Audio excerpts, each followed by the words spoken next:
And welcome, Hoosier fans, to another victorious episode of the Assembly Call, as tonight your Indiana Hoosiers bounce back from their disappointing performance against Fort Wayne to get a victory against Tennessee Tech, 87-59. This is a game that the Hoosiers led by 12 at halftime and then just steadily extended the lead in the second half, playing really well, especially on the defensive end. And after what Archie Miller talked about in the pregame with Don Fisher was a very, very tough and intense and competitive week of practice, his team really seemed to respond, came out, played much more focused, much more intense, much more selfless and together, and it resulted in a very impressive win against a Tennessee Tech team that, while not highly rated by any means, they're ranked around 200th. They are an experienced team, do have a lot of three-point shooters, and Indiana really didn't give them much life around the three-point line at all. So all in all, a good performance from the Hoosiers, and we're going to break it all down for you on tonight's episode of the Assembly Call IU postgame show. I'm your host, Jerod Morris, here with Andy Bottoms and Zach McCrite. And let's start tonight's show how we start every show, and that is with our Hoosier Proud banner moment. And for tonight's banner moment, I want to take you back to the second half. And it was 56-43. Indiana had gotten off to a nice start in the second half, but Tennessee Tech was kind of hanging even in the second half. They had a little breakaway dunk, and it felt like they might have a sliver of hope to get back in the game. And Andy Katz, who was doing the color commentary, even mentioned, is Indiana now going to be able to extend the lead? And boy, did they, in quick order, because with the score at 56-43, there was a particular possession where Robert Johnson, Josh Newkirk, both passed up good looks from three to get a great look for Zach McRoberts. And Zach stepped up and made it, to his credit, because he missed 3 threes in the first half, came back in the second half and knocked down a couple. And I thought that was important for a couple of reasons. Number one, it's great to see Zach making those outside shots and beginning to present a threat on offense. But more importantly, it showed the selflessness that the guys played with on offense. And Archie talked in the postgame after the Fort Wayne game about how disappointed he was at how selfishly Indiana played on offense. And tonight we saw that selflessness, whereas the assist rate was about 34-35% in that Fort Wayne game. Tonight it was up around 56%. And I thought it was because there were so many times when Indiana passed up a good look to get a great look for a teammate. And on that particular possession, it extended the lead from 13 to 16. And then the next two possessions, Josh Newkirk would drive to the bucket and score. That pushed it out to 20. And I don't believe Tennessee Tech ever got it any closer than that. So a lot was accomplished there in those few possessions. And to me, that was tonight's banner moment, because it's always great to see a team really, really respond to the specific keys of their coach for the game. Indiana obviously didn't do it in the Fort Wayne game. They obviously did tonight. And boy, after that performance against Fort Wayne and with what these practices were like, if Indiana didn't come out and respond to some of the keys from the coaching staff, there'd be a lot to worry about. But at least they did, and so we can all exhale for one night that this season isn't going to totally go down the tube. So that's a good thing. And our banner moment, as always, brought to you by our friends at Hoosier Proud, an Indiana-based T-shirt and apparel company that is by Hoosiers for Hoosiers. Why should you check out their website, HoosierProud.com? Well, let me give you 3 good reasons. Number one, they have awesome designs. They've got, their regular designs that they came out with when they first launched and made a big splash with, inspired by unique elements of the Hoosier State. And they've added a bunch of them. They've got some really cool shirts for Indiana high schools. They've obviously got our Assembly Call T-shirts, and they've got officially licensed Indiana gear now. So you can go there and get shirts to support the football team, the soccer team, the basketball team. They've got a ton there at HoosierProud.com. Number 2, their philanthropy. Hoosier Proud donates a portion of the revenue from their T-shirt sales to specific Indiana-based charities. And the number 3 reason to visit HoosierProud.com, they're very generous to Assembly Call listeners, as they give you 15% off your entire order. So go to HoosierProud.com, browse their T-shirts, and not just on one T-shirt, but your entire order, get 15% off by using the promo code ASSEMBLY, ASSEMBLY. Again, that's HoosierProud.com. All right, well, it is time to move the ball, find the open man, and get some opening thoughts from the rest of our team. We will start with Andy Bottoms, and his Bottoms line is brought to us by IUstore.shop. Andy, your thoughts on tonight's IU victory? Well, I think a couple things stood out to me in addition to what you said. I mean, the assist numbers were much better. I think they had as many assists in the second half of the game tonight as they did against the entire game against Fort Wayne, or at least somewhere close. But yeah, the other thing that they started the game by, I think 10 of their first 25 shots came from 3-point range. And, I kind of tweeted that out because it was another case of, this team just, there's no circumstance under which this team should take 40% of its attempts from behind the 3-point line.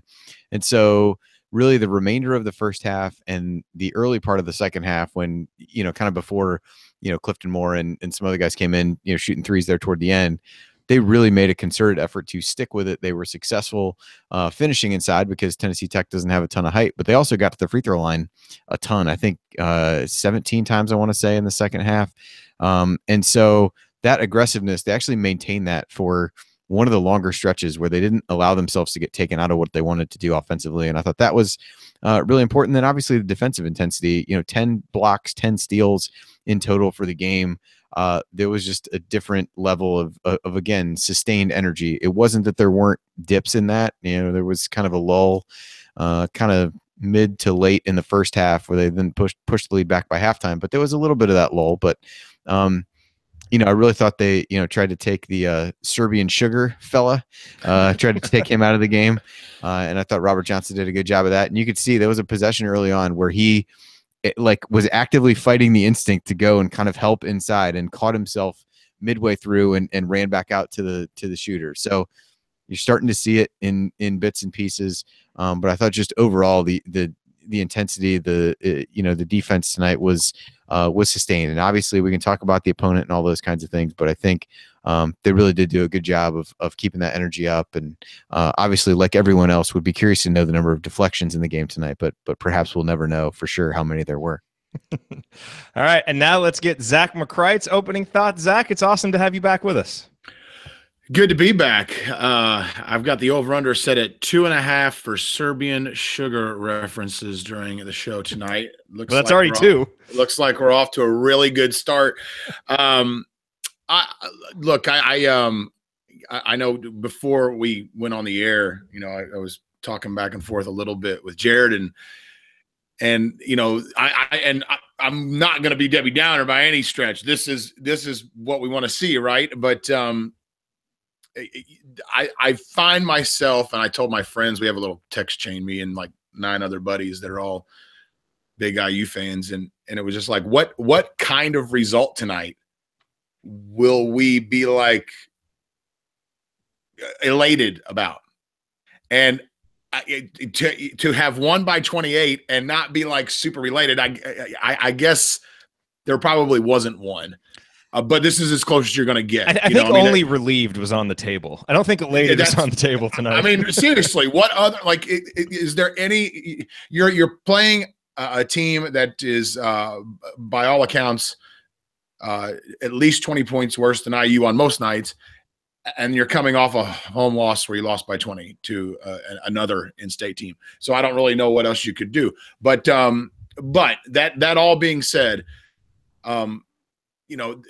this is kind of the team you expect to see when you do play Fort Wayne and when you do play Indiana State. It's not necessarily the team you think you're going to expect to see when you're playing a Duke or a Michigan or a Louisville.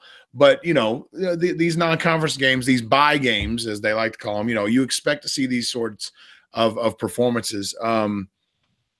Hello to Josh Newkirk. I think that's an interesting piece to tonight's game. That's a kid that I have a Jekyll and Hyde relationship with.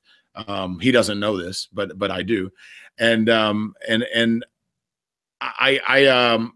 I kind of like that. It seems as though, and correct me if I'm wrong, because at the end of the night, it's 24 3-point attempts for this team, and I was looking. I think that matches a season high for them in a game, but it felt more inside out than it usually does, and that's been something that's frustrated me. I feel like sometimes, the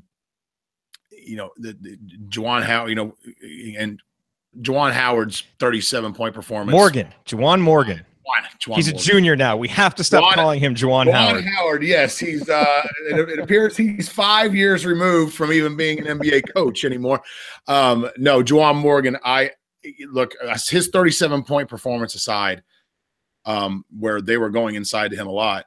I just feel like, throw it in there. Throw it in there. I feel like good things happen when you throw it in there. So I felt like he got back a little bit to that tonight. So all in all, thumbs up, and let's go to the next game, I guess, right? Yep. Exactly. You're listening to the Assembly Call IU postgame show. I'm Jerod Morris here with Andy Bottoms and Zach McCrite, breaking down Indiana's 87-59 win over Tennessee Tech. And I guess, that's the challenge in a game like this, right? Okay, so we're all relieved. We got the win. We saw that this team can respond to some tough coaching. That's all good. Now the question is, of what we saw tonight, what can now carry over, not just into the Youngstown State game, because they're right around 300 in KenPom. That, frankly, should be another game like this, maybe even a bigger margin if Indiana brings the same level of focus. But what of the things we saw tonight can translate to Madison, Wisconsin, and up there to Minneapolis, Minnesota for those first two Big Ten games, Andy? Because, I think when you look at it, Josh Newkirk has 20.6 assists, 4 rebounds. It kind of feels like he's good for a couple of these in the non-conference schedule. I don't know that I necessarily trust it in Indiana's next big game. Kudos to him for stepping up and really leading tonight, and I thought he played terrific, but I don't know that that's something here that you're going to count on. I'll tell you one of the things that I really liked early in the game, and we didn't see it a whole lot after that, but I think it is something that could translate later on, is I thought Deron Davis tonight came out with a mentality to dominate a little bit more. Now, he only ended up scoring 9 points, only ended up with 3 field goal attempts, and I thought as the game went on, maybe part of it was the injury. He wasn't demanding the ball as much. We were having a tough time getting it into him. But that first possession, when he made that cut and exploded toward the rim to actually dunk it, I loved seeing that, because we know Deron has great footwork. We know he has nice touch, and he can score that way. But in a game like this where he's got that kind of size advantage, seeing him go out and try and physically dominate, I thought was nice to see. And so it's good that he was efficient. It's obviously good that he, that injury didn't seem too severe. And I also thought he had a couple of defensive rebounds in the second half that were better than what we've seen, where he actually had to go out of his area, show some movement to get those. So his stat line was underwhelming, but I actually thought Deron showed some things that if he can take that and translate it into a game against Wisconsin, a game against Minnesota, that's something that Indiana can really kind of count on and that they'll need to win some of those games. So, Andy, feel free to talk about that or anything else that you saw that you think can actually be taken from this into a game that, for lack of a better term, matters. Well, I think Deron, as you said, they played through him. It's kind of what, Zach and I both alluded to in our opening comments, was around, really playing inside out, playing through the post, taking 2-point shots as opposed to threes. And, it was another game where Deron, you look and he only played 12 minutes. Part of that was the injury. It really wasn't fouls, really wasn't matchups and some of that. But it's like the guy plays 12 minutes, has 9 points, 5 rebounds, and 2 blocks. And it's like you just want to see more of him on the court. So, hopefully, I was glad to see him be able to come back in during the game. I kind of wondered if they would hold him out as a precaution. But I think that kind of the intent to relentlessly go inside with the basketball is something that has to go with him. I don't think it's a whether it will or won't. I think at this point, it's anybody's guess how this team looks game to game.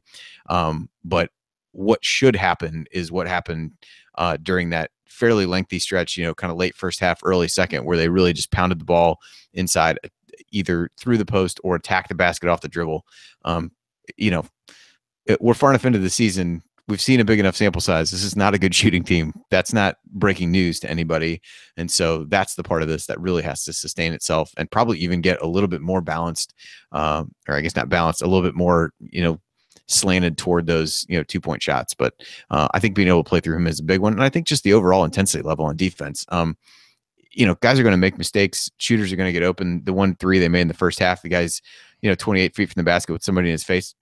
Okay, fine. You can give that up. But watching open 3 after open 3 against, Fort Wayne just wasn't acceptable. And I thought they did a much better job of again, sustaining that. It's not that they haven't played well in stretches. It's just those have been so short and unsustained that I think that's where the frustration comes in. All right, coming up on the assembly call, I will point out tonight's meaningful moment that you might have missed, and then we will go inside the numbers. That is next here on the assembly call. Stick with us. You are listening to the Assembly Call IU postgame show. I'm Jerod Morris here with Andy Bottoms and Zach McCrite, and we are breaking down Indiana's 87-59 Tennessee victory over Tennessee Tech that has all IU fans breathing a little bit easier, a sigh of relief after that poor performance against Fort Wayne. And it's time now for tonight's meaningful moment that you might have missed. And for the meaningful moment, I'm going to take you back to the first half because, this was kind of a back and forth game there a little bit. Indiana then was able to extend a lead out to about 10, 11 points, but Tennessee Tech came back and they actually got it to 27-24 at one point in the first half. And you kind of thought, here we go. Indiana had a little bit of a lull. It was probably the one lull in focus and energy, especially on the defensive end. And I thought there was a really big play by Freddie McSwain at that point when it was 29-24. So Indiana had scored one more bucket, and Devontae Green kind of dribbled into the lane, put up this floater, not a terrible shot, but probably not the greatest shot that you could get. And Freddie McSwain hustled to get an offensive rebound, got an extra possession, and that ended up turning into a Robert Johnson three-pointer, which put Indiana up 8. That was part of a big run that then ended up allowing Indiana to extend the lead back to 10. They ended up leading by 12 at the half. And so, while those shots in the second half that took the game from 13-16 that I mentioned before, those were big in making sure Tennessee Tech didn't get any life in the second half. That little stretch in the first half to end the first half, was able to give Indiana their lead back, and it was big. And what I was particularly impressed with from Freddie is he did not start out the game well. He took an ill-advised 15-foot jumper on the first possession when he was in the game. He didn't hustle back on transition defense a possession later, and Archie Miller took him out immediately. And you could see from Archie's body language how ticked off he was at Freddie for not hustling back in transition. But when Freddie got back in the game, he was a different guy. And one of the reasons Indiana was really able to dominate Tennessee Tech for that stretch is while Deron Davis only played 12 minutes, Freddie plays 15 and scores 10 points, grabs 5 offensive boards, and had a block. So kind of picked right up where Deron Davis left off and went out there and did Freddie McSwain things. And we haven't seen a lot of that recently. And so for him to get taken out and respond to that benching and really for the most part play well, I thought was really big. And at that particular time, getting that extra possession for the Hoosiers, which they turned into the three-point bucket, was huge. Zach, I want to give you an opportunity here. Were there any other moments that kind of stuck out to you that maybe flew under the radar or any other storylines from this game that are jumping out to you? Yeah, I mean, just hearing you talk, I don't know if there's another storyline per se that really sticks out, but I will mention with Freddie McSwain. For me, he's a guy that up until tonight, I get frustrated with him in the lineup, honestly. And surely I'm not the only one that thinks that of anybody listening or watching this. But it's when he and McRoberts play together. I can't. I've always had a problem with that. But at least McRoberts is showing an offensive pulse more this year. Yeah, and Freddie is too with the offenve rebound, so it hasn't been as bad. And both of them tonight in the same game. Yeah. Which is ironic. But I was one of the things that I wrote down tonight is, I don't know what Justin Smith did to not get in the lineup anymore, but I want him in, and I want his McSwain's minutes to go to him, at least up until tonight. McSwain did, kind of like what you said, McSwain things. 5 offensive rebounds, sign me up. I think that's something that that this team really needs. And then, just to piggyback off something that Andy said a little bit earlier about the sharing of the basketball, obviously, and you talked about it in your banner moment, Jerod, the extra pass and that all looked good tonight. And obviously the opponent has a little bit to do with that. But, the one constant, I try to find statistics that will show some sort of rhythm. And I the only one I can find is assists. And, and obviously you're going to get those when you're playing teams like Howard and Eastern Michigan and Arkansas State, et cetera, et cetera, et cetera. But Notre Dame and Iowa are 2 other games where this team had 14 or more assists in one. The top 5, and now you can make it the top 6 assists games for IU they are 6-0. And the other question, and we don't have to get into this now, but one thing that I would love to save for one segment here is, what kind of pace do you all like with this team? Because it seems like that if you go by just number of possessions, it seems as though Indiana is better the more possessions they have, if you look at possession numbers. However, I feel like the turnover number starts to churn a lot too in those situations. So, that's another thing that I'll throw out there that's just got me thinking tonight. In a game where we're trying, you're happy with the win, but now you try to process it in the grand scheme of things. Yeah, no, that's a good question. Andy, you had a stretch that you wanted to hit too. Yeah, it came in the second half. It was, I think, 55. It's like about 56-43, and it was kind of what you said. They built that lead at halftime. They were back and forth a little bit, never really got any closer than 10, and hadn't really built the lead up very much. But that was really when Newkirk kind of went on a run there. So IU went on a 14-2 run from that point, and Newkirk scored or assisted on 12 of those 14 points for IU. And that was basically a 4-minute stretch where the lead grew from 13 to 25. And I thought that was one where it was kind of like you're just letting them hang around. Didn't ever really feel in danger, but you also got the feeling that all of a sudden another, Tennessee Tech hits a couple threes and everybody starts to get a little bit nervous. And it was a stretch that I thought he did a good job of getting to the basket, played some, one of them came on a defensive play, hit McRoberts for a three for one of those, got to the free throw line, kind of impacted the game in a variety of ways in a really short stretch that it really wasn't a game from that point forward, even if, it was never really that close in the second half before it really extended the lead and gave him some breathing room. You're listening to the Assembly Call IU postgame show. I'm Jerod Morris here with Andy Bottom and Zach McCrite, breaking down Indiana's 87-59 win over Tennessee Tech. Guys, it is time to go inside the numbers. And the big one that jumps out to me for this game is the three-point defense. Obviously, after that Fort Wayne game where another team comes into Simon Scott Assembly Hall and makes 17 three-pointers, and it was how they got those three-pointers, how wide open they were, how many defensive breakdowns time and time again were leading to them. And I think it had us all a little bit spooked heading into this game because this Tennessee Tech team, they're a pretty good three-point shooting team. They're top 100 in the country in terms of three-point percentage. They have one guy, the Serbian Sugar, or whatever his nickname is, he was up around 47%. So, that guy could really shoot it. And I think a lot of us were worried, like, hey, if this defense doesn't really improve, this could be another team that comes in here and shoots lights out. Well, Indiana holds Tennessee Tech to just 28% three-point shooting, 5 for 18. But to me, it's that second number that's even more important than the first because, there have been a lot of studies done on three-point defense. And actually, what a lot of those studies have shown is that the defense actually doesn't do a great job of determining the opposing team's shooting percentage. But what the defense does do is determine how many attempts they get. And obviously, a team gets more attempts, they have more chances of them going in, and you start getting hot and you're getting a lot of attempts. Well, you saw what happened with Indiana State and Fort Wayne. So Indiana holds Tennessee Tech to just 18 attempts. That's only one more than Fort Wayne and Indiana State made.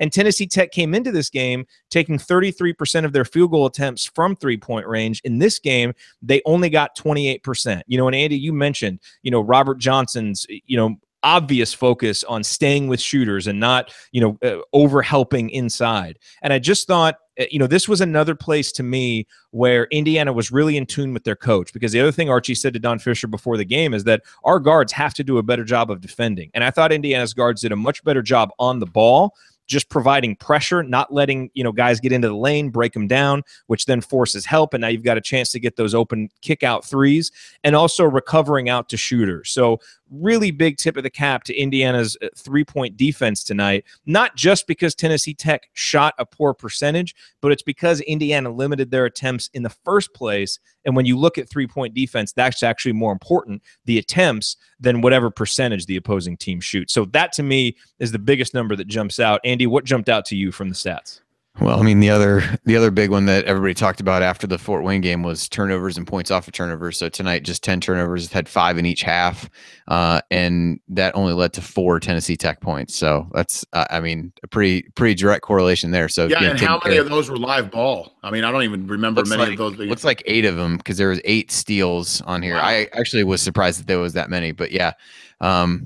And I thought when they did make mistakes, they did a pretty good job of recovering. I think that was the other thing. They, would scramble against Fort Wayne. I thought they did a pretty good job of getting back. I guess the 4 points off turnovers would support that. And then, kind of like I said, defensive activity level. I mean, the second half stats really across the board are pretty impressive. 8 blocks and 5 steals in the second half alone. Free throw rate over 50% with 17 free throws and 13 field goal attempts. That was a big one. 9 assists in the second half on 15 made field goals. So, that was a really good stretch. I mean, they missed, didn't shoot the ball all that well in the second half when it was all said and done. But I thought, did a lot of good things that hopefully they can build on. I think one of the ones, Jerod, that you mentioned is maybe a potential negative was they gave up a lot of offensive rebounds, particularly in the second half. And even for the game, I think gave up a pretty good number, maybe about a third of the total rebounds. They, so maybe about 33, pretty close. And Juwan Morgan in particular gave up several of them, missed some blockouts. It was not a banner day for Juwan today, I didn't think, especially on the defensive glass. Yeah. So overall rebounding numbers look pretty good. That was one area for, I guess, potential concern. But I think the 3-point attempts was definitely an interesting one to look at as well. Zach, what jumped out to you? I just thought that everybody kind of got in the scoring game, and I had thought that going in, and I just I picked up the box score a little bit later than I know you guys usually do. 3, 4, 5, 6, 7 guys with 8 points or more. 6 of those guys with 9 points or more. Yeah. That's pretty impressive. Juwan Morgan didn't have the kind of night like you guys said, but it was nice to see a guy like Zach McRoberts, who we all love on one side of the floor, but we don't love on the other side of the floor, get into the game. And McSwain, like we've already talked about, I know these sorts of things come with the caveat of who your opponent is, but in a year where you've already lost to teams like Fort Wayne and Indiana State, you almost have to treat these games, I hate to say it, but treat these games equally in terms of what kind of production you get out of some of these players, at least for now. And so I don't want to shy away from that. I think the ability, and that goes back, by the way, to sharing the basketball, in my opinion, and these guys being open. McSwain's not a shooter, but he's open when he grabs an offensive rebound, and he's open when somebody else is dishing him the ball, and same goes for McRoberts when he's open from 3-point range. Those things are happening with an extra pass. So very unselfish on the offensive end, I think, is the overall theme there.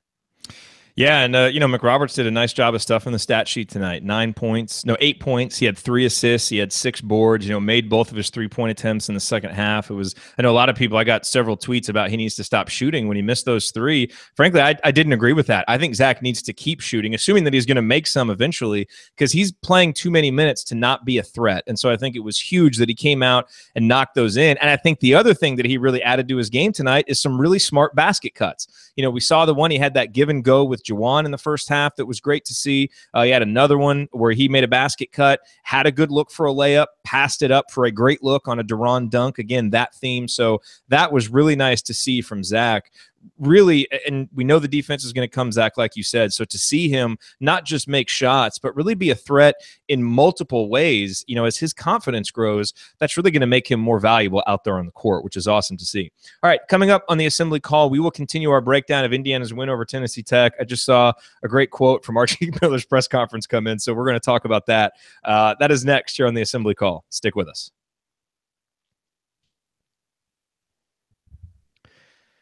You are listening to the Assembly Call IU postgame show. Catch us live immediately following every IU basketball game and every Thursday night on our YouTube channel, youtube.com/assemblycall. You can also view all of our live broadcasts right on our homepage at assemblycall.com. I am Jerod Morris here with Zach McCrite and Andy Bottoms, breaking down Indiana's bounce-back win over Tennessee Tech, 87-59.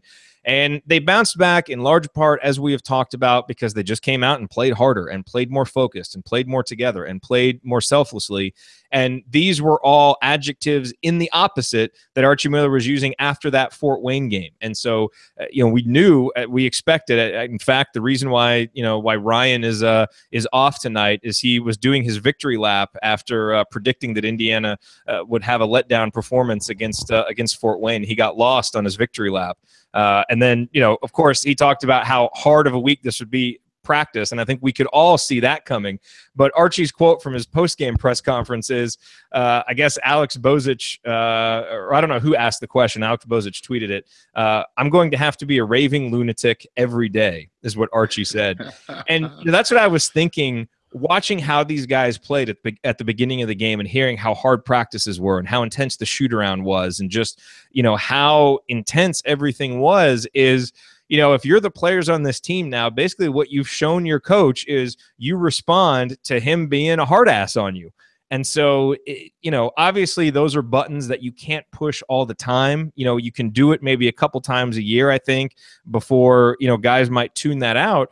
But maybe Archie is realizing with this team that even though it's a veteran-laden team, which you would expect to be more internally led, they may need more kind of finger on the button and really extra hard coaching to keep them focused from game to game. And so maybe that's something that we've learned from from these last couple games. Maybe that's something Archie's learned that he's going to have to do a little bit more of in the future. But hey, if he was a lunatic all week in practice, Robert Johnson came out and I thought played especially hard today. I think a lot of guys really, amped up the level about 3 or 4 notches from where they were against Fort Wayne. So Archie, whatever you did, it definitely worked. And I will just say, I'm relieved that he did that and they responded, because if he pushed all those buttons and we saw another flat performance, I think we'd be on here right now saying, I don't know where we turn after this. So that's another reason for a sigh of relief, Andy.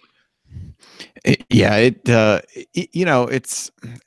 some of these games where, it's easy to get excited about playing Duke. It's easy to get excited about, playing the bigger teams on the schedule. And I think as much as everybody hung their hat on, well, this is a veteran team and they might be able to overcome some of the talent deficiencies and some of those kinds of things. I think what we're seeing is that veteran team doesn't necessarily lead to those, to those things and being able to do that. And so if that means that he has to be on him a little bit more, I thought he had a really quick hook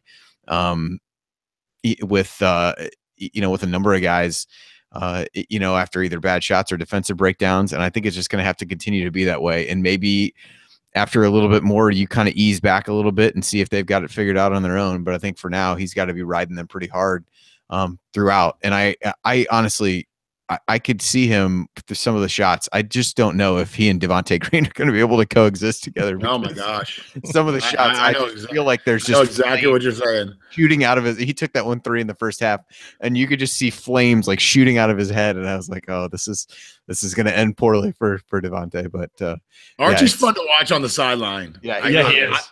I like, he's so much more fun to watch than Tom Crean. No offense to Crean. Well, I'll take that back. Crean was fun for other reasons. But I do like watching Archie.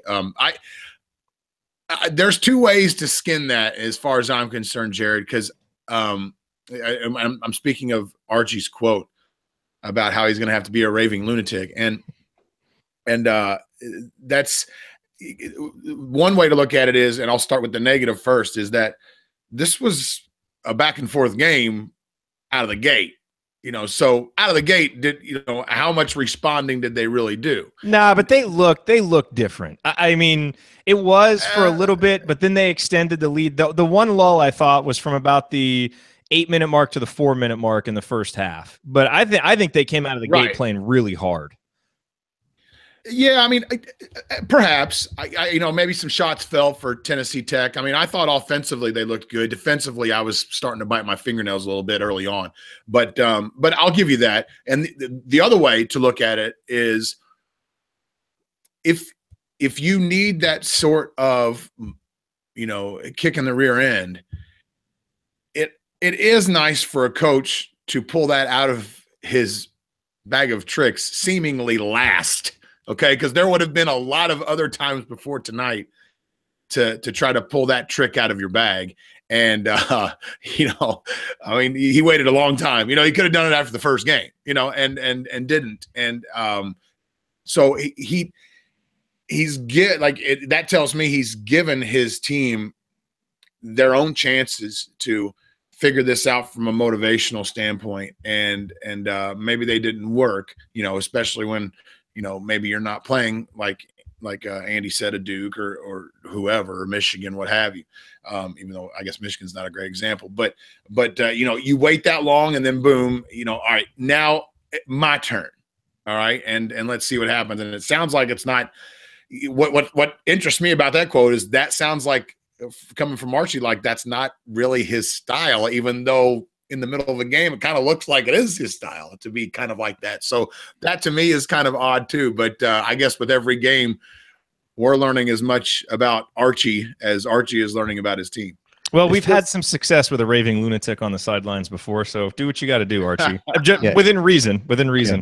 There are lines we don't want crossed, obviously. Yeah, I mean, it feels a lot like you know, if I'm him, he's like, all right, well, you saw what happens when you do it your way. Now you're going to do it my way, and we're going to see what happens. And maybe that's, you know, kind of how you spin some of that. Maybe what Archie has learned over these last what's this been now, 72 hours, you know, since the Fort Wayne game. You take that, the Notre Dame game into account, the Fort Wayne game, now this game is kind of what we've known about this particular group of Hoosiers. You know, you look at it, you see all the experience, you would think, okay, there's a lot of seniors playing a lot of minutes. This is probably a pretty mature, mentally tough team.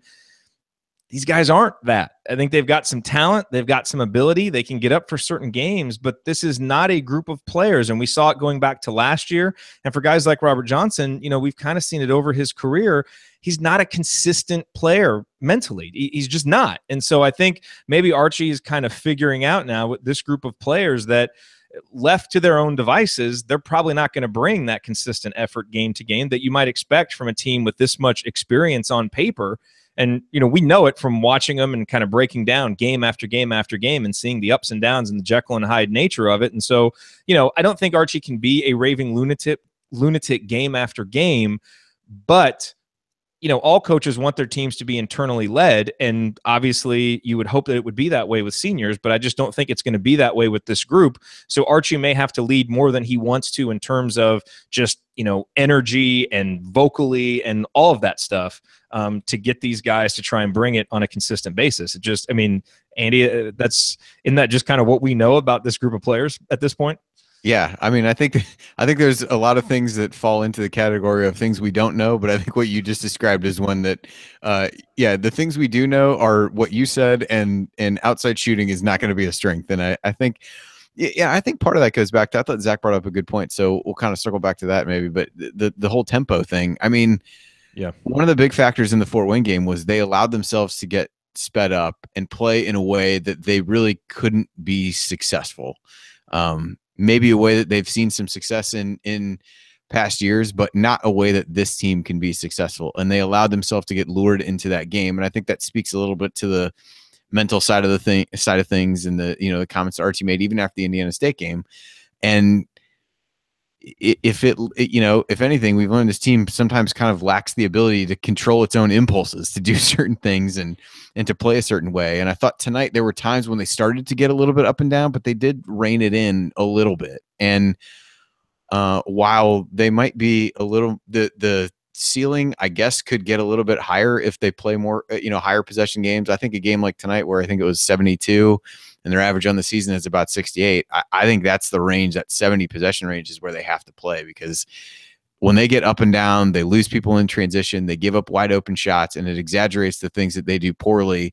And they got into it, tried to get into a 3-point shooting contest, against a team who that's what they want you to do on Monday night. And is something that by no means is where the way that you'd want IU to be able to play. So I guess I answer that question, and I think it ties in a little bit to that kind of mentality of this team and what we know about them, is that they might not know what's good for them, and they just need to hopefully learn that over the course of the season. Yeah. Oh, go ahead, Zach. I would just throw in there that, the reason I throw that out there, because I think I'm in agreement with you. I feel like a lot of the turnovers come in transition too. A lot is probably being too strong, but I feel like they're, the faster they go, the sloppier they play. That being said, and I don't have possession numbers here, Andy, so maybe you can help me out with this, but I'm looking at field goal attempt. I'm doing it the old fashioned way and adding up field goal attempts and free throw attempts and turnovers and such. And, I'm looking at the Iowa game and I'm like, man, they threw up 66 shots. They were at the free throw line 23 times. That had to have been a fairly high tempo game. That was 72 possessions. Tonight's was 72 as well. Okay. And so maybe it's not as much as I thought. Interestingly, Notre Dame was 73 and it went to overtime. So, and those are two teams that play. I mean, both Indiana and Notre Dame are averaging about 67, 68. I mean, they're in the bottom 250 in the country in pace. I mean, Indiana's not playing fast, but Archie did talk about, before the game that we do need to play with a good pace and take transition opportunities when they're there. And I think what Indiana really needs to do, we saw Josh Newkirk a couple times today, push it in transition. And he had a pass to Freddie McSwain that was one of those no, oh yes, he scored type passes. And I think what Indiana needs to do is pick their spots, because this is a team that when they can't get the ball inside, they do struggle in the half court. So they've got to find a way to get out and push it when transition opportunities present themselves, but without the mind-numbing live ball turnovers that we've seen. So it's one of those things that they're going to have to balance, because they can't just totally slow it down. They've got to pick their spots to get those easy buckets, because they're not good enough in the half court to not do that, but they're also not explosive enough offensively to handle a whole bunch of turnovers in transition. So there's got to be a balance there, and you hope that as these guys get more comfortable in the system and just get more comfortable together this year, that they'll get a little bit better at striking that balance. All right. Coming up on the assembly call, we're going to be in our final segment. We're going to hand out our game balls. We will look ahead to Indiana's next opponent, and we will deliver our final thoughts on Indiana's victory over Tennessee Tech. That is next here on the assembly call. Stick with us. You are listening to the Assembly Call IU postgame show. I'm Jerod Morris here with Zach McCrite and Andy Bottoms, breaking down Indiana's 87-59 victory over Tennessee Tech. And we're wrapping things up here. And so we are going to start with our game balls. And hey, the last few games, it's felt like these game ball decisions were really, really easy. Tonight, there's a whole bevy of people to choose from. So let's see who we all go with. Andy, you're first. I'm going to take, maybe this is the easy one of the bunch. I'm going to take Josh Newkirk. I thought he, responded well, did a number of things. Obviously the 20 points looks great. Got a number of those, easy baskets in transition, had a big basket at the end of the first half to get the lead to 12, where they came out into 1-3-1 and he hesitated and just, got to the rim and finished. So he had 20 points, got to the line 7 times, grabbed 4 rebounds, 6 assists, only 2 turnovers. So I thought a really good game for him, had the best plus minus on the team. I just thought he played really well. That stretch I mentioned earlier, for me was a big one, because it, that lingering, this could get closer than we want it to be. And so I thought he did a good job, of really playing under control. And I thought he in particular embodied a bit of what you just described of kind of picking their spots, when they were in transition and for the most part made good decisions. Zach, who gets your game ball tonight? I'm going to go off the board a little bit compared to who people probably would think I would go with, because obviously, like you said, Jerod, there's a lot of different candidates tonight. But I'm going to go with Robert Johnson, and that's who I was going to take, by the way. So really, yes, he set the tone. Yeah, I mean, totally set. I mean, his effort was very good tonight. I mean, and that was one of the guys from start to finish. I thought his effort was really good, and on top of that, and this is just a personal feeling of mine, and I don't know if everybody else shares it, but I'm finally getting back into the groove as a fan of being okay with him taking that 3. He was so, I don't want to call it a really long stretch, but there was a stretch there 4 or 5 games ago, 6, 7, 8 games ago where, and I'm trying to do the math real quick, it looks like he was in a drought of 2 for 16. From behind the arc, starting with the Duke game and ending with the Louisville game. That's a 4-game Duke, Michigan, Iowa, Louisville.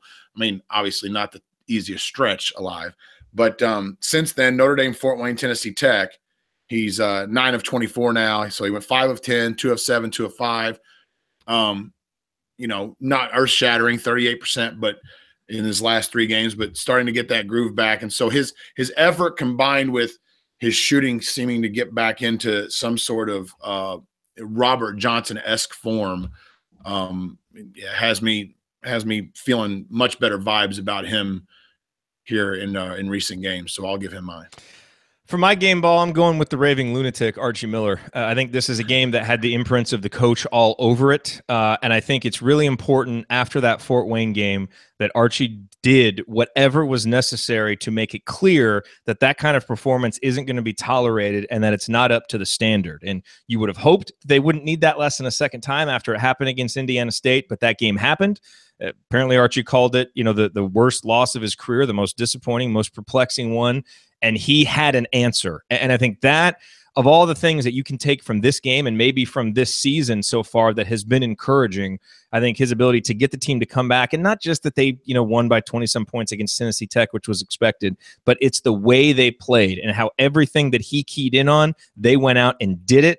That has me really impressed. And so Archie gets my game ball for having these guys really, really ready to play tonight. And hopefully he learned a little something about them and they learned a little something about him that will prevent a game like Fort Wayne from happening again in the future. Okay. You're listening to the Assembly Call IU postgame show. Remember to go check out our friends at HoosierProud.com. You get 15% off when you do. Use the promo code Assembly at checkout, ASSEMBLY. It's 15% off. The site is HoosierProud.com.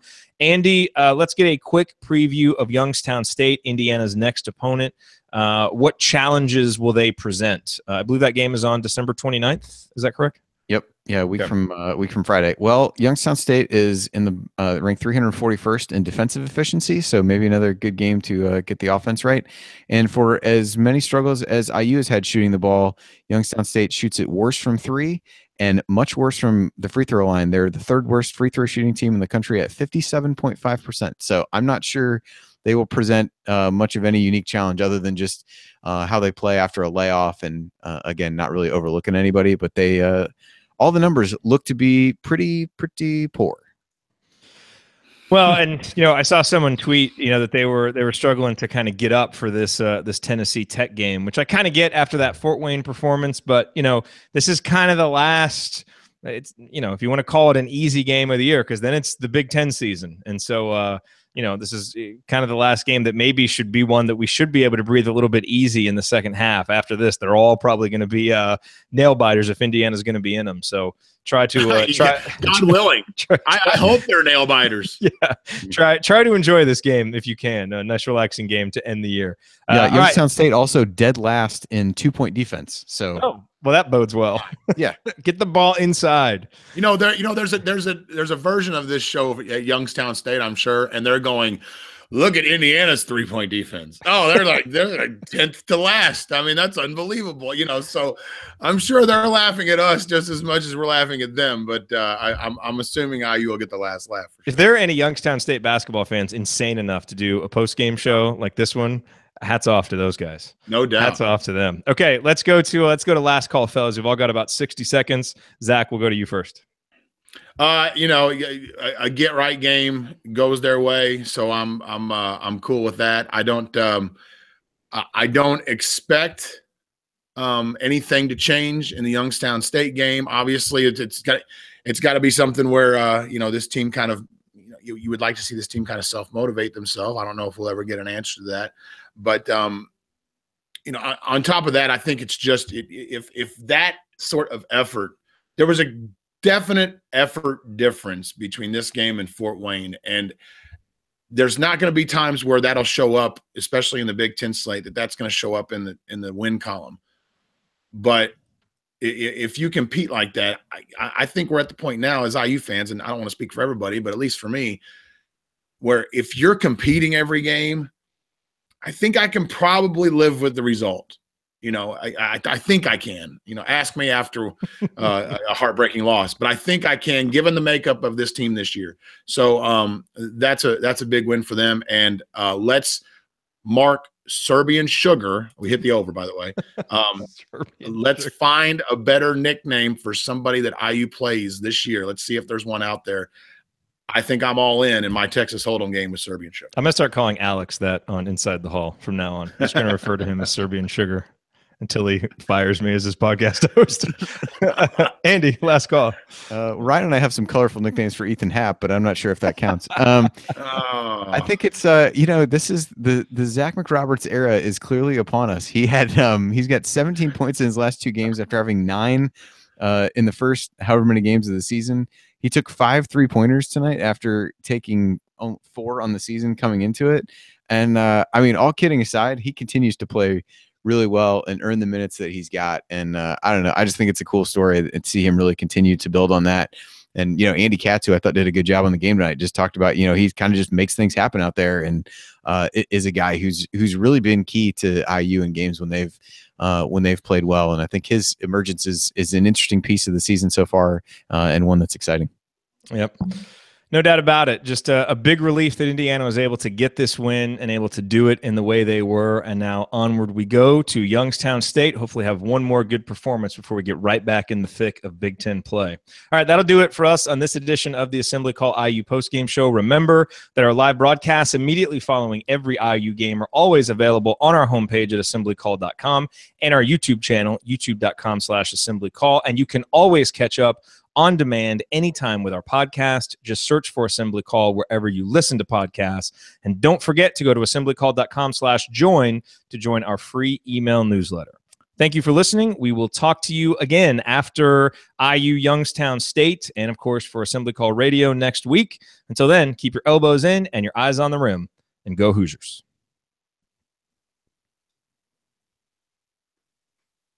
All right.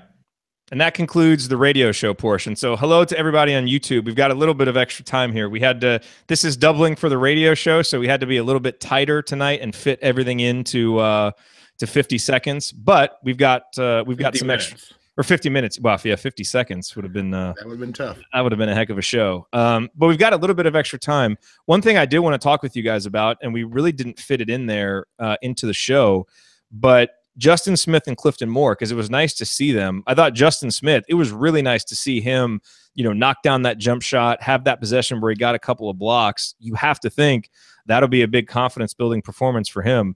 And Clifton Moore, that guy is a gunner. Like, he was determined to score tonight, and it was awesome to see him make that two-pointer. Because, you could tell he wanted to get in there and score some points, and he did. It's going to be interesting to see if he can get some more time, because my positive feelings about the team before the season always kind of hinged on those two guys developing and becoming important players. And so far that hasn't happened yet. But, you think back to, and this is an unfair comparison, but I'm just making it for the context of timing. OG and Jawan, their freshman years, this is about the time they started playing. I think the Rutgers game was the first game where it was like, whoa, this OG guy. He had the OG steal and dunk a couple times and was really big in that game. So, maybe, it's taken them this amount of time. And again, they only really got in garbage time of a game against Tennessee Tech. But I'm hoping, certainly for Justin after how he played, and maybe for Clifton, that it's a sign that maybe they can start getting on the court in some games that mean something and producing something, because I think Indiana really needs them too. So yeah, I think Justin seemed, I think we touched on him after one of the recent games. I think there's just a, kind of hitting that wall a little bit of the confidence that he had built up seemed to go away just by not playing as much. But I thought he had a good few minutes. So hopefully that's something he can build on. By all measures, the Youngstown State game should be one where he gets another chance at that. And, Clifton Moore, he played only 1 out of the last 8 games. So that just turned him into apparently a 6'10" version of Rod Wilmot coming off the bench and just like firing threes at that point. The 6'10" Rod Wilmot. Pretty close. Man. I don't, what happened with Smith? Just the Duke game came and then he was gone.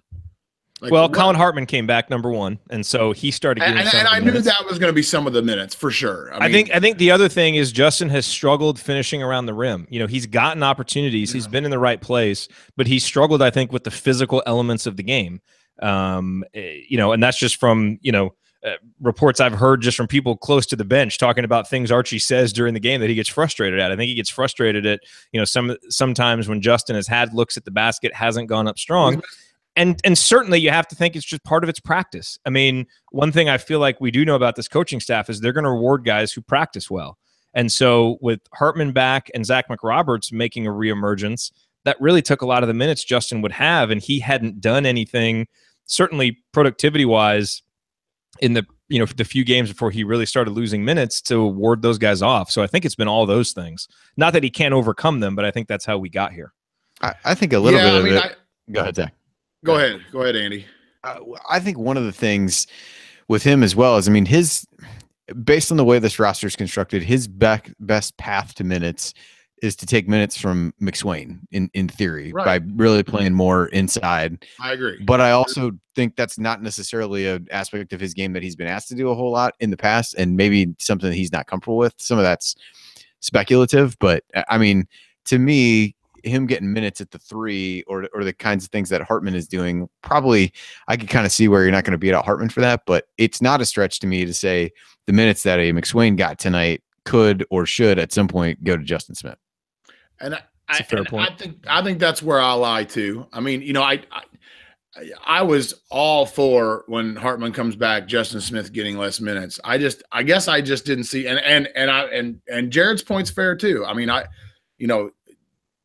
He has missed around the rim plenty, and maybe it is a practice thing, but I never saw anything in a stat line, let's just say, that made me think, man, this guy's just not ready. This guy is just not. It's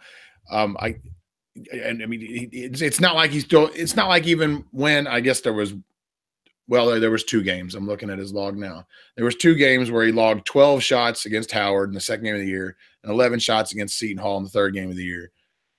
After that, he 2, 2, 6, 1, 1, 4, 1, 0, 0, 2. Even before his minutes started to taper off before the Duke game, he was only shooting 2 times, and 6 times. So it wasn't like he was just throwing up shots and bricking them all over the place. He wasn't even throwing up shots, so I just kind of wondered, I guess what I really miss about this team compared to last year is just its overall athleticism. And I feel like, not that it's terrible, but I just feel like there's some of that lost with this year's team compared to, based on all the people that left. And Justin Smith could fill that void, and for whatever reason, he's just not. I agree, and I think for the future of the program, him getting more minutes is a good thing. And it's interesting. You look at the 2-point field goal percentages between he and McSwain, and Andy, I think you're right that his best path to minutes is to take McSwain's minutes. Well, right now, Freddie McSwain is a better offensive rebounder. But he's not as efficient actually scoring. Freddie's shooting 42% on twos. Justin's shooting 47% on twos. Here's where the difference is. Freddie's free throw rate is 72%. Now, he's only shooting 50% when he gets to the line, so that's not great. But Justin Smith's free throw rate, which is the ratio of free throws to field goal attempts, and kind of shows when you're on the floor, how often are you getting to the line? It is lower than every player on the team except for Colin Hartman and Curtis Jones. It's 18.6%. And for a guy of his size and athletic ability, getting the ball in the positions he's getting it in, to not be getting fouled, part of that may just be because he's a freshman and hasn't been getting some calls. But I just think Archie's mentality, he really seems to side with guys who play physical basketball. And with Justin and Clifton, as they adjust to college basketball, the physical part of the game seems to be the thing they're having the hardest time with. So I think if they can show that and improve their toughness, I think Justin can do more things for you on the court than Freddie can. But right now, Freddie's tougher and, is able to do more and get more offensive rebounds, at least, over the course of the season, he's been able to. So to me, I think that's where the difference lies. But I think it's something Justin can overcome. I think it was a good sign that he came in, was mentally ready to go in this game today and was productive with his minutes. By the way, just out of curiosity, you were talking about McSwain's free throw percentage. Do you have his totals? It's 50%. He's 12 for 24, and Justin's 8 for 8. I know that's what I was gonna. I saw Justin's 8 for 8, and I'm like, well, gosh, he's probably made as many. Even though he doesn't get to the line, he's probably made as many free throws as Freddie has. But your point is well taken. It's and look, I'm the guy who says get the ball inside, pound the rock. So I would be a hypocrite if I said that Justin Smith deserves these minutes. For a different reason, because it would have to be a different reason than him getting the ball inside, drawing a foul, or finishing at the hoop, et cetera, et cetera. So I get it. I guess, I think where I just lie in the athleticism range, and it does kind of irk me that McSwain's hands are sometimes made out of bricks. But other than that, all fair points. All right. What else? Anything else burning on your guys' minds that we should talk about before we get out of here? Not too much. I mean, we touched on McSwain a little bit. I was surprised he kind of rebounded to play as well as he did after the start. I thought that was encouraging. I mean, to Zach's point about his hands, I struggled to understand how guys continue trying to like hit him on the run with passes. And that one that you said, the no, I was like, I would have bet a lot of things would happen before he managed to haul that pass in and finish, but he didn't. I mean, he had a couple big baskets off of rebounds and things like that. I mean, it was, it was weird because he started poorly enough where I'm like, once he gets taken out, he might not come back in. Man, Archie, if you don't get back on transition, you want to talk about when Archie looks like a raving lunatic on the sidelines. Whenever someone doesn't get back on transition, and you can just see him get mad, turn around, and call for someone else to come in. And it's, I mean, it's funny to watch. Yeah, the only other guy, frustrating, but it's funny. Yeah, the only other guy I mean, we didn't touch on Devontae a ton other than to kind of mention that with Archie and him. But yeah, I feel like he just makes Archie want to just pull his hair out. I mean, he was 2 of 10. 1 out of 6 from 3 in the game, but he had 7 rebounds. Yeah, he did rebound well. And I thought he played pretty good defense. I think it was his best defensive game. Yeah, I thought he kept guys in front of him. He was active with his hands. How many steals did he end up with? 2. Did he? 2. Yeah, I mean, I felt like he had his hands on the ball. So an erratic offensive game, but from a defensive standpoint, I thought he was better. Who do you think's the starting point guard in March? I mean, what do you mean by starting? Like the guy? Who would you say it is now? Like, did you say it's Newkirk now or Durham? I mean, well, they both start technically. I mean, I guess that's why I asked the question. Okay, here's the thing. I kind of just say Newkirk, but maybe that's just by default. Maybe I shouldn't be saying that. Well, here's an observation that I had in the first half because I thought there was a lineup in there. And I thought, you know what? I think of all the lineups, this is the one that I think I trust the most. And I think it was Green, Robert Johnson, McRoberts, Hartman, and Morgan. You know, like I feel like the team is most settled when those guys are out there. Right. Now, Green obviously is, and I'll see if the numbers back up your see if the numbers back it up. I mean, Green is crazy erratic. We know that, but he also brings some positive stuff with that erratic play. And I think, you know, Robert Johnson's got to obviously cut down on the turnovers, but he can be solid. I'm hesitating to say it because we're coming off games where he had 6 turnovers. But then, you know, McRoberts, Hartman, and Morgan, I think, are usually pretty solid. Those guys don't usually make, like, head-slapping mistakes. So you can kind of help smooth out some of what Devontae and Robert don't do well. And I think playing with McRoberts, Morgan, and Hartman helps to accentuate what those guys do well. All right, so now Andy's going to tell me how wrong I am. It was Green, Hartman, Morgan, Johnson. McRoberts, and Robert Johnson. I like that lineup. What do the numbers say? A total of plus 14 on the season. In take out McRobert. I don't know how long I don't know how many minutes this lineup. They played about 24 minutes together, and they're plus 14. Not bad. That's pretty good. Take out McRoberts and put in Davis. Man, surprisingly, Davis isn't in a lot of the lineups that are doing well. All right, so that would make it, at least based on the analysis we did a couple games ago, really compelling. YouTube. I don't want to say radio. Absolutely, it ought to be. Hey, everybody on YouTube, pick your favorate lineup. Go. Oh God. We've got Andy here doing live lineup analysis. So we got. So what did we say? It's Davis, Green, Morgan, Hartman, Robert Johnson, and Morgan. This is what happens. Davis, Green. You can do it. Andy. Green, Hartman, Johnson, Morgan. Is that what you said? Yes. It's Tennessee. Has never played together the entire season. No. Really? Well, that was a dud.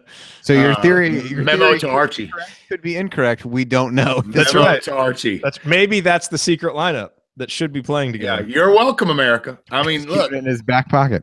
That's right. You know, when they all of a sudden come out of nowhere and win the Big Ten tournament with that lineup, you're welcome. Just remember, that's Indiana's death lineup. Postgame. That's right. That's when this all came about. It's so deadly, it's never come alive. It's never played. Yeah, it's so deadly, it's dead. Completely dead. All right. Well, and the podcast listeners are going to get to hear this bonus stuff if they hang around. And by the way, if you hang around for this stuff, you are a true Assembly Call. Oh, you got to hit us up on true IU basketball diehard. Listen to this to this the entire way through. I want to know how many people are listening. To okay, but for real, because I think it's interesting.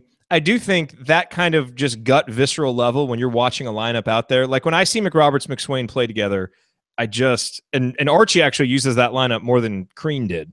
Again, at least McRoberts is showing an offensive pulse this year, so it's been okay. But there's certain lineups, like I'm not a huge fan of our starters, but there's certain lineups that when they get in there, you kind of feel confident. And I think, everybody has those. Andy, would you be cool if people send you like a lineup of 5? Like at some point over the next few days, you can tweet out. You put him in a corner. Now he has to say yes. That's fine. No, that's fine. You can tell him. I can handle that. Yeah. Just don't do it just don't send it to Andy on like Christmas morning. He's going to be doing stuff, but sorry, kids. Put down the presents. Someone sent a lineup in. I'm sure he probably gets bracketology requests on that day anyway. You just throw this in there with it. I will say. So the McRoberts McSwain. So I told you before what it was before the game. So after tonight, it's a total of -11, but there's 16 different combinations that have included those two together. But it's really funny because if you look down the list, so they're -11 in total. There's one of them that is +17. Is that the one where Robert Johnson just went nuts? Well, that was part of it. That's 11 of it. And those have both played like the last 2 games. That particular group. So it's Green, Hartman, Johnson, McRoberts, McSwain.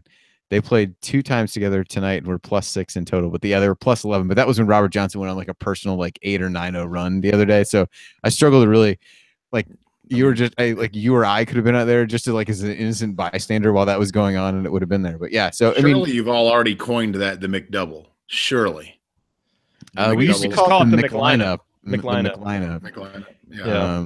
I think Tax Megan did a good "I'm loving it" reference to that at some point. My credit for that is correct. Well, the most egregious part of what you just said, Andy, is that there's 16 different lineup combinations with those two that have already been played this year. Now, most of them have not been used for very long, but yes, your point is well taken. But to see, I mean, what that tells me is Archie sees those two on the floor and may not be happy with what's going on and has decided in at least 15 occasions that someone else other than those two should come off the floor for a new lineup. I have to think it's just because he's been so ticked off at other guys, and he just, he's having to run through guys so fast. I mean, or maybe that lineup plays well in practice. I don't know. At one point, do you not get mad at McSwain and go, okay, sorry, here's the deal. You have to be able to catch the basketball. Yeah. You have to come out. Hey, but on a night like tonight, Freddie did his job tonight. He was. I know. It was a good bounce back for him tonight. It's going to sound like I just completely hate Freddie McSwain, and I don't. It's just that I'm a big fan of pass catchers. I just am. So that was mean. I'm sorry. I take it all back. All right. I think on that note, let's get out of here. I got to go edit the radio show. We got to write an email. Yeah, send Andy if you want to have some fun with lineups. But don't just send a random one. Like the lineup that you feel the most confident in. Send it to Andy and see if your hunch is correct. Other than that, this is gonna be the last time we all talk before Christmas, isn't it? True. Merry Christmas. Because this is Assembly Call Radio. The team's off until after Christmas. So that means we have to be too, right? That's right. Yeah, we are off. It's kind of nice that there was a game and Assembly Call Radio here on one night, so we were able to do it all in one night. But thanks everybody for. That's right. That is right. So thanks everybody for being here. Merry Christmas to you and yours. Have a wonderful few days, and we'll be here to talk after IU Youngstown State. Hope everybody has a wonderful Christmas. Yep. Thanks, y'all. See ya. Talk to you soon.